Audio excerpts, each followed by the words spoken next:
Hi everyone, my name is Ivan Enriquez Oriana. Today I'll be presenting my LA28 Olympic Venue Transformation Plan for Carson Field, which is part of the Dignity Health Sports Park complex. My project focuses on how Carson Field can be temporarily transformed to host field hockey and para archery for the 2028 Olympic and Paralympic Games.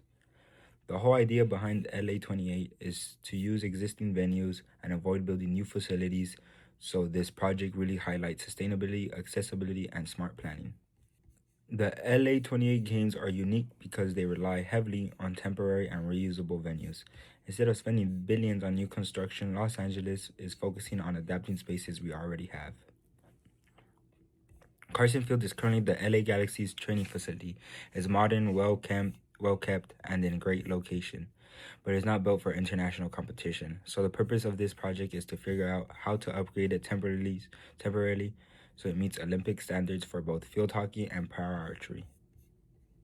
The main themes of this transformation are sustainability, accessibility, and making sure everything can be reversed once the games are done. The project's purpose. The main goal of this project is to convert Carson Field into a world-class competition venue without making any permanent changes. Everything has to be temporary, removable, and sustainable. Field hockey and para archery were assigned to this venue because the space works well for both sports and the layout allows for two separate competition areas. This project also shows how important accessibility is, especially because the para archery is hosted here. So everything from seating to pathways has to be fully ADA compliant. Current facility overview. Right now, Carson Field is designed strictly for training, not competition. It's a natural grass field meant for soccer practice. It only seats a few hundred people and has very basic lighting. It doesn't have any broadcast infrastructure, meaning you can't just show up and film a live Olympic event here. There's also a lack of athlete warm-up areas, medical rooms, media spaces, and fan amenities. So even though the facility is high quality, it simply isn't built for the scale of an Olympic event. That's what makes this transformation so interesting.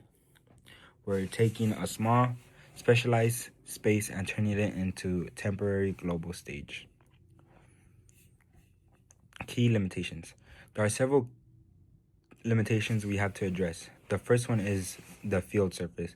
Field hockey requires synthetic turf because the sport depends on fast, consistent ball movement. Natural grass just doesn't work. Second, there's basically no seating.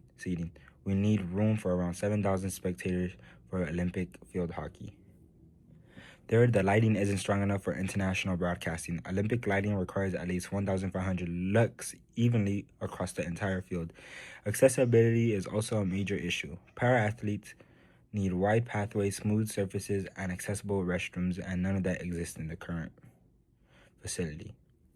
And finally, the venue lacks all the operational spaces you would expect.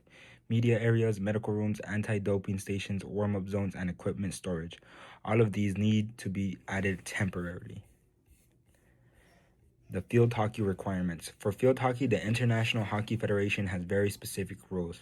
The field must be 91.4 meters by 55 meters, and it has to be synthetic turf with a shock pad underneath. The turf also uses a water or misting system so the ball can move at the correct speed. Lighting is also important. The field needs uniform broadcast lighting of at least 1,500 lux so TV cameras can capture fast play clearly. We also need official goalposts, team benches, technical areas, replay technology, and space for athlete warm-ups. All of these elements need to be built into the temporary overlay design. Para archery requirements. Para archery has its own strict requirements based on safety and accessibility. The range needs to be 70 meters long with a very large safety zone behind the targets. The shooting line also has to be wide enough so wheelchair users have plenty of space to maneuver. We need shade structures, scoring stations, and accessible restrooms close to the competition area. There must also be clear obstacle-free ways from the athlete area to the line of play. So the layout has to be simple, open, and fully compliant with Paralympic standards. The transformation plan. Now moving into the actual transformation, this is where everything comes together. First, the natural grass will be completely covered with an FIH certified removable synthetic turf system. This system does not damage the grass underneath, which is important since the LA Galaxy uses this field after the games. Next, modular grandstands will be installed to create about 7,000 seats. These grandstands are temporary and can be dismantled and reused at any other venue. The power archery range will be built on a flat surface next to the main field. It will include safety fencing, shade structures, and clear, accessible routes. Technology upgrades will also be added, like lighting towers, camera platforms, replay screens, scoreboards, and fiber optic cabling for broadcast. Temporary buildings will serve as athlete rest areas, medical rooms, anti-doping stations, and media spaces. Once the games are over, everything can be removed and the facility goes right back to being a training field. The accessibility upgrades. Accessibility is huge for this venue because it hosts Paralympic events. Some of the upgrades include ADA compliant ramps and pathways connecting the parking areas to the seating and competition area. There will also be braille and tactile signage for visually impaired spectators and athletes.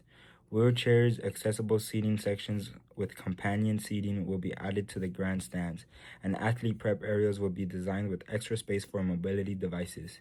Basically, accessibility is integrated into every part of the design, not just added at the end. The project timeline. Months 1. The transformation follows a realistic 6 to 9 month timeline. Months 1 and 2 focus on planning and permitting. This includes architectural designs, approvals from LA28, and permits from the city of Carson. Months 3 to 7 are construction and installation, which is the biggest phase. This is when the turf goes in, the grandstands are built, lighting is installed, and all the temporary buildings go up. Month 8 is for testing. Sport Federation officials come in to inspect the field and the range. They test lighting, scoring systems, broadcast setups, and they also run emergency drills. Month 9 is games time operations, where everything runs day to day for the Olympic and Paralympic events. And finally, month 10 is post-game restoration, where all the temporary structures are removed and the field goes back to its original use. Stakeholder management.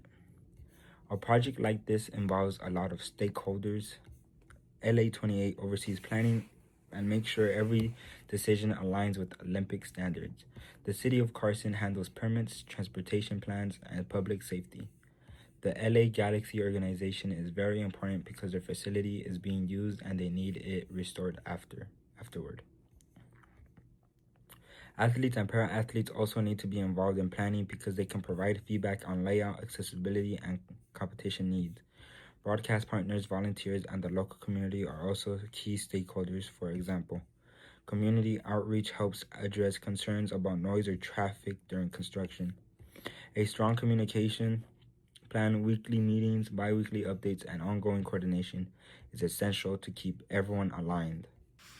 Sustainability is one of the biggest themes of LA28. All the infrastructure is temporary and modular, meaning it can be reused at future events. The synthetic turf overlay protects the existing natural grass so nothing is permanently damaged.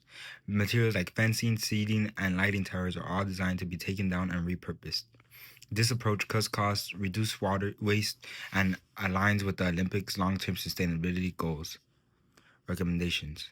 Based on the scale of this project, I have a few recommendations. First, accessibility should be included from the very beginning, not added as an afterthought. This ensures the venue meets Paralympic standards. Second, redundancy is important. There should be backup systems for power, lighting, and scoring to avoid interruptions during competitions. Third, volunteer training plays a big role in fan experience and event efficiency. And finally, the venue should run multiple rehearsals, including full spectator simulations before the games. These rehearsals help identify issues early and prevent problems during competition. The conclusion. In conclusion, Carson Field can absolutely be transformed into a world-class temporary venue for field hockey and para-archery. With the right combination of temporary structures, accessibility upgrades, and strong stakeholder coordination, the venue can meet all international standards while supporting LA28 sustainability goals. What makes this project impressive is that everything can be fully removed and the facility can return to its normal use afterward. It really shows how existing spaces can be reimagined for global events without permanent construction.